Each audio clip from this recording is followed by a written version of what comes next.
Well guys, welcome back to Spank Ranch Garage. Tonight we got the buggy in the shop and we're gonna start making some room in this bad boy for the new powertrain that we built. So got a lot of cutting to do here. This is gonna be mid-engine, so the engine's gonna be in front of the transmission. Quite a bit different than the Volkswagen configuration of having the engine hang out the back where there's all this room here. So fuel tank's gotta go. VW frame horns are coming out. They're all rusted and broken and bent and welded on. Make a little room in here, kind of get that engine hanging and see what things look like. Is this even possible?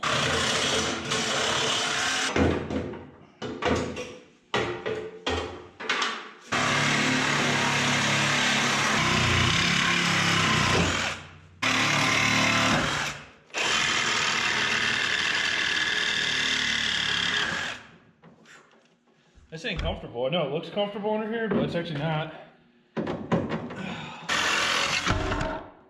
Phew! So just some of the things that made these things suck. Like, look at this reinforcement here. It's just super ghetto. These things were just absolutely annihilated. So I'm not gonna go build this whole fresh thing on already pre-bent stuff.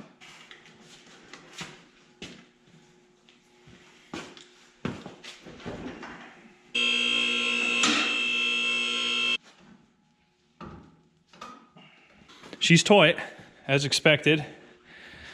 Gave myself, 2 inches to the harness bar. It's as far as I could come forward with the engine without actually reconfiguring the chassis, which is not off the table yet.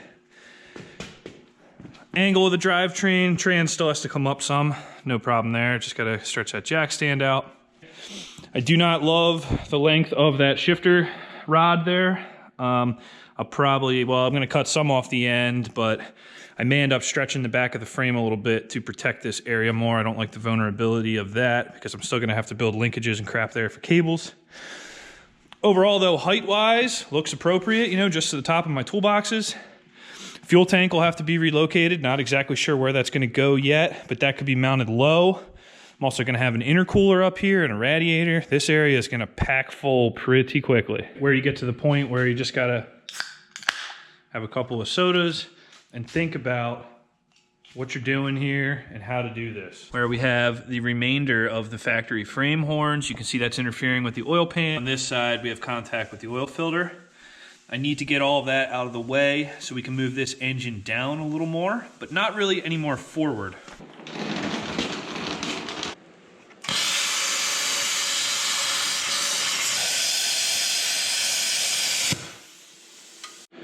So essentially I've cut the frame horn away from the trailing arm mounting point.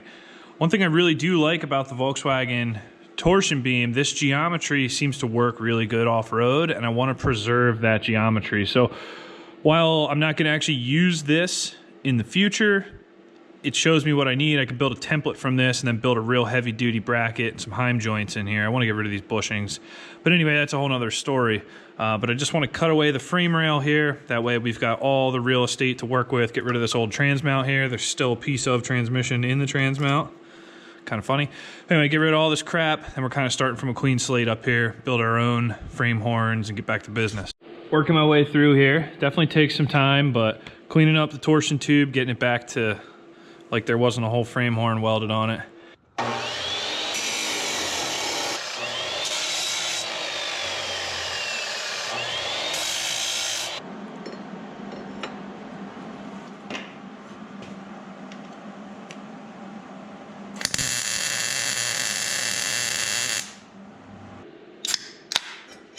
I wanted to get back to some steel that I can work with. Something that, strong, straight, and doesn't have rot holes in it. So we're gonna go with this 2.5 by 2.5 rectangle tube. I think it's 1/8 inch wall. I left these short because I may actually widen the frame rails now that we clear the trailing arm pocket.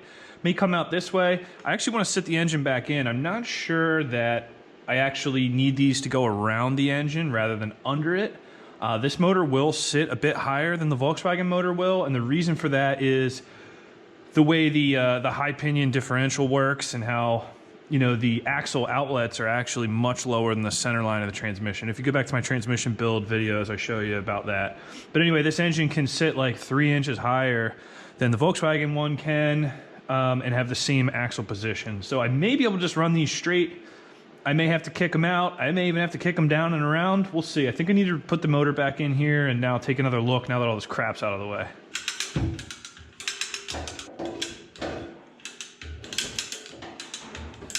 It's a little hairy, not gonna lie. I got 2 screw jacks and a strap holding the whole engine assembly up into the buggy. I've got pretty nice clearance with this frame horn here. Oil filter obviously is gonna have to drop straight down and out. Another piece come out and get a little wider here, and that's gonna come out and around the engine mounting plate here, and then we're gonna make our motor mounts off of that. And this frame rail will probably stop just about right here. That way there's still enough room to pull the trans off separately or set the engine in by itself, or bring the whole assembly in and set it in by itself. Remember, we gotta build this, but it's also gotta be serviceable. I don't wanna be like regretting the way I built this when I have to work on it or change the clutch or whatever. So it's gotta be fairly serviceable. Overall, looks pretty well at home in there.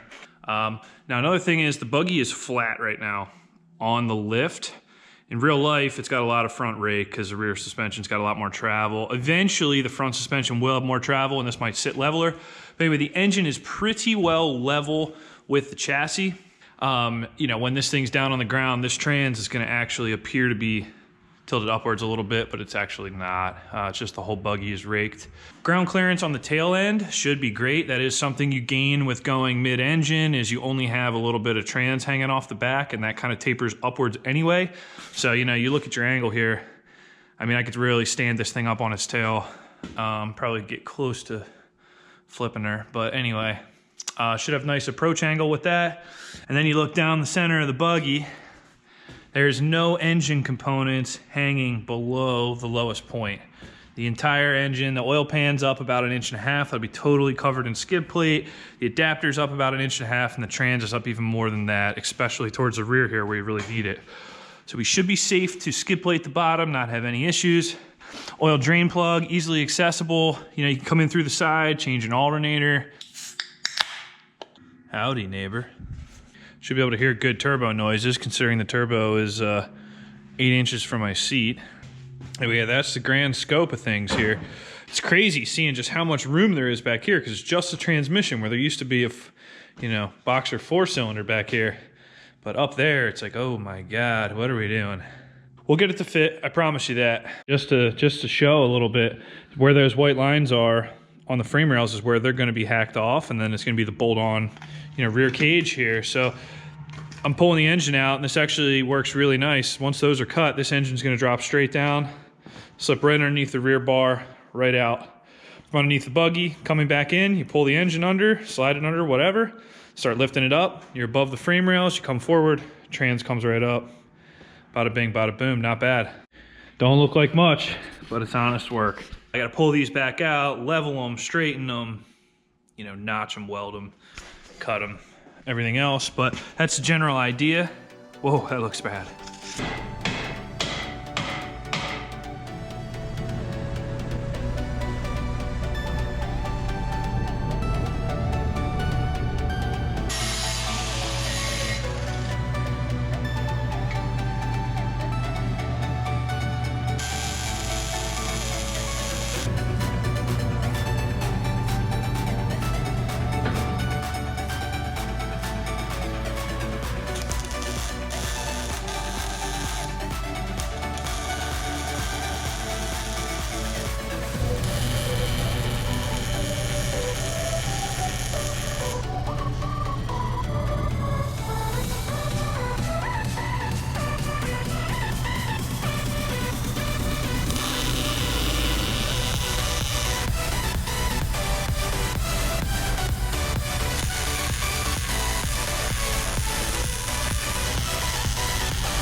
All right, so the frame horns are in place.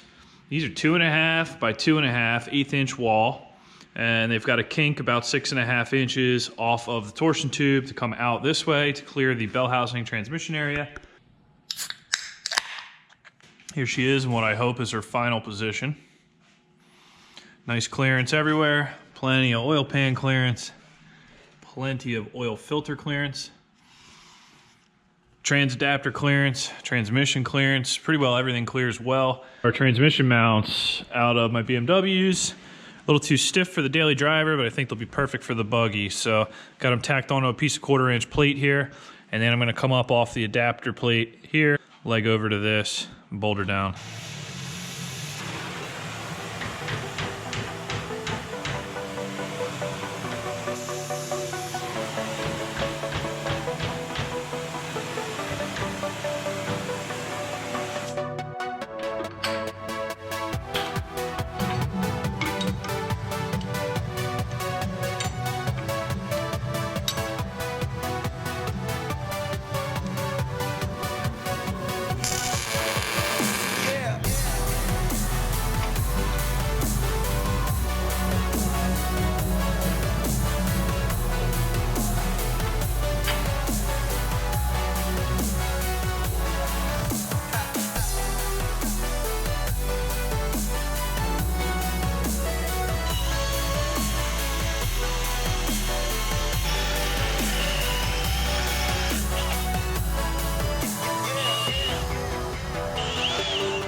All right, motor mount mock-up is complete.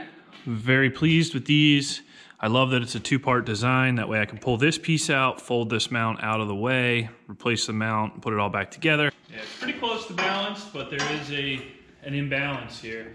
So on the rear of the trans here, I kind of want to shorten this shift, support here.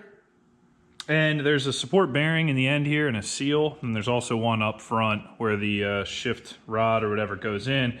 Over here, if you can see this boss, this is for a neutral safety switch.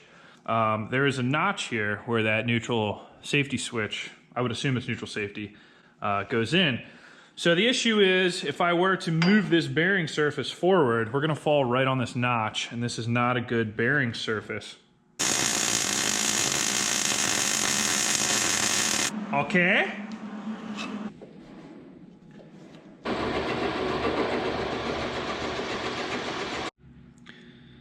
Ain't the prettiest solution, but it's smooth, it's the right diameter, and now this slides all the way in, and we have no detent there, so now I can bring these bearings nice and close together. So here's where we stand now. Made a cut. We're gonna cut out the middleman. We don't need this. Now, I can't just leave the shaft like this because it's only supported by one bearing and it has some play. It would work, but not good enough for me. The other reason is I don't have a seal. So we're gonna reattach the end of it here. You can see in there we have a bearing and then we have our seal.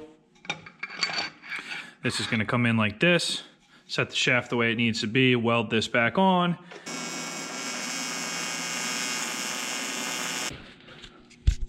Rear of the frame, got a pretty nice distance here now. This is what matters. Remember, this shaft is getting cut off. So this thing's gonna go, to my forward gear, say 4th gear, it's gonna get cut off like here, and then that's gonna come out to there. So we'll be well within the constraints of the factory frame here.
Well guys, this is it. This is what I've been dreaming up in my head.